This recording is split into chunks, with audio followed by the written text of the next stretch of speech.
ইয়া আইয়ুহান নাস, হে পৃথিবীর মানুষ সম্প্রদায়, তুবু ইলাল্লাহ, আমি নবী ডাক দিয়ে দিলাম, তোমরা সবাই আল্লাহ রাব্বুল আলামিনের কাছে তওবা করো।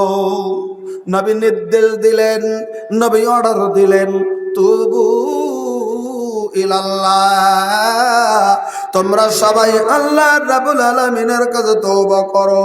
কেন তওবা করবে? আমি নবী তোমাদেরকে জানিয়ে দিচ্ছি, ফা ইন্নী আতুবু ফিল ইয়াউমি ইলাইহি মিয়াতা মাররা। আমি নবী তোমাদেরকে জানিয়ে দিলাম, আমি নিষ্পাপ নবী, আমি মাসুম নবী, পৃথিবীর জমিনের ভিতরে গুনাহ করি না, আমার গুনাহই না, আল্লাহ রাব্বুল আলামিন আগেই মাফ করে দিয়েছেন। তবু আমি আখেরি নবী, দিন রাত্রের ভিতরে এই 24 ঘন্টাতে আমি আখেরি নবী আল্লাহর কাছে 100 বার তওবা করি।